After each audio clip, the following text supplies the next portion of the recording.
every morning I get out of bed. What? You want me to time the theme more? Was that not enough? You say so.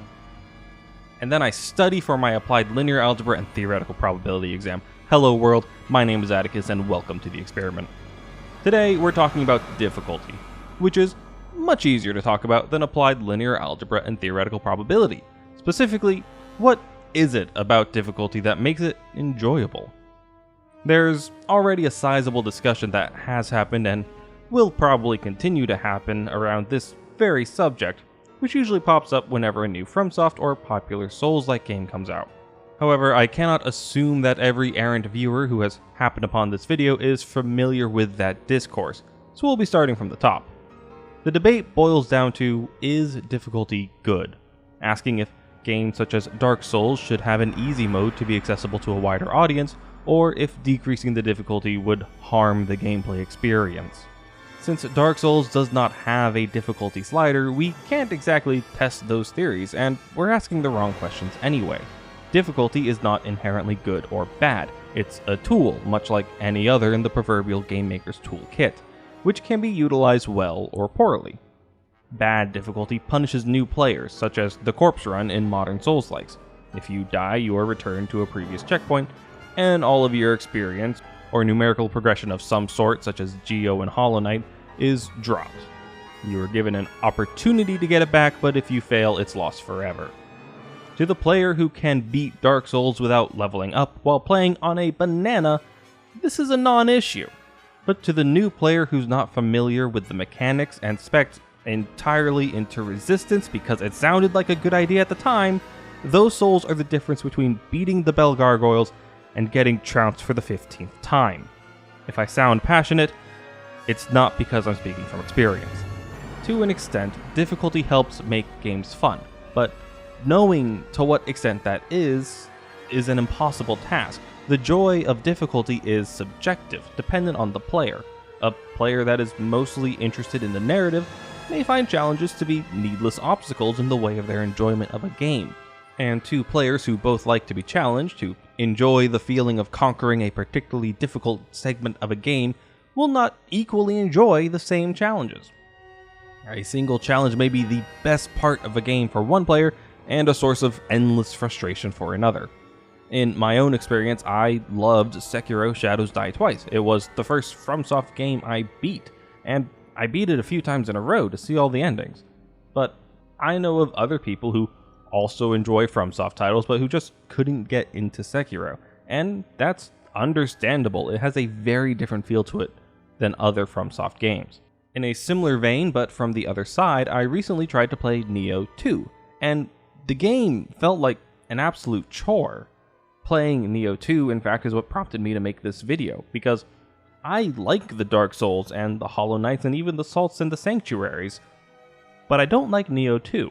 I try not to deride any game because my not liking it doesn't make it a bad game, just a bad game for me, and that's an important distinction. That said,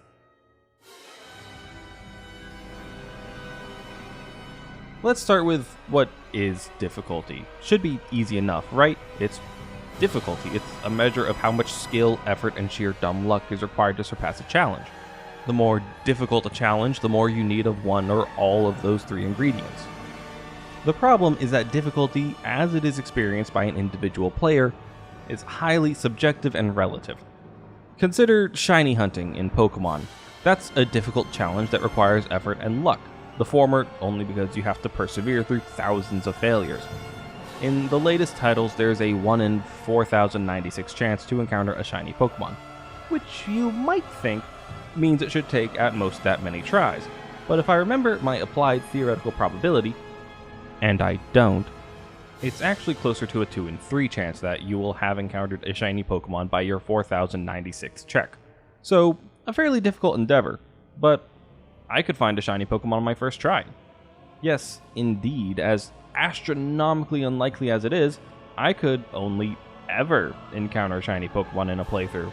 And then when you go, man, I've been fighting this tree for a literal day of my life and it's still not shiny, I would not understand, because I got it first try. So difficulty is a relative thing, making it an impossible thing to design around. You can, and have to, assume what an average player will be capable of, but you can't know for sure, and you certainly won't know what any given player's specific experience will be like.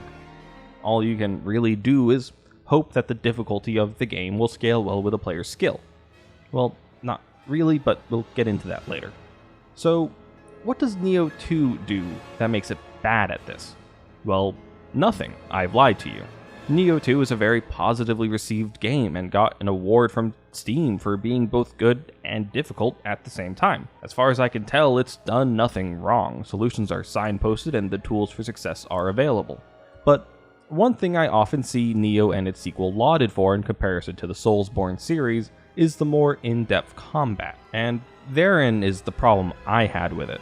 Nioh does have a more complex combat system, which means when you're good at the game, it's more fun to play and more fun to replay. But when you're bad at the game, it makes it more difficult, as it's adding to the pile of things you need to learn how to do. Dark Souls' simpler combat works in its favor, at least in my opinion, by making it easier to get to a point where you can competently play the game. With Nioh 2, and the first Nioh for that matter, I hit a point where I was feeling more frustration with the game than enjoyment, because I'm old and my tolerance for not having a good time while doing the thing I relax with is much diminished from what it used to be. And I hit that point by dying repeatedly before I was able to play the game at a competent level. It was literally the first level of Nioh and the first, really difficult boss of Nioh 2. Maybe, had I persevered and figured it out, it would have made the eventual victory all the sweeter. But I think the experience had soured by the time I stopped, and instead of victory being a triumph, it would instead have been just a, finally, that's over. That said, I started Dark Souls 3 or 4 times before I really got into it, so perhaps there's hope for Nioh yet. Even good difficulty, like Nioh purportedly has, can be bad if it ends up being a bad fit for the player. Difficulty can also just be bad, though. A game that doesn't communicate what to do or how to do it is difficult, but not fun. The old saying with Dark Souls difficulty is that the player knows why they failed and it is usually their own fault. And that's a huge part of keeping difficulty fun. Failure is frustrating, but if it feels like the game is just screwing you over for no good reason, it becomes exponentially more frustrating. But of course, while these two types of difficulty don't inspire confidence, they aren't, on their own, bad. QWOP is difficult because the controls are less than helpful in achieving your goal, and very different from most other games. And The Vanishing of Ethan Carter is difficult because it does not tell you what to do, but I wouldn't call The Vanishing of Ethan Carter a bad game. And QWOP's alright too, I guess. It accomplishes what it sets out to do. But imagine having QWOP's controls in any other game. It would not be a pleasant experience. Designing around strange controls or presenting minimal information can be tough to design well, though, so the main way games adjust difficulty is in the numbers. A hard version has the enemies hit harder and soak up more damage, whereas an easy version does the opposite. And that's been fine. Good and bad difficulty is going to be different for everyone, and difficulty settings attempt to make it so that the most people can have a good experience with the game, having the challenge of the experience scale with their own skill and willingness to put in effort. But it feels more like a band-aid than anything else. I've seen more games that allow you to change the difficulty during play in case you'd like it to be easier or harder on the fly, but there are still games that lock you into a difficulty setting from the get-go before you even know what it's like to play the game, and that's not great.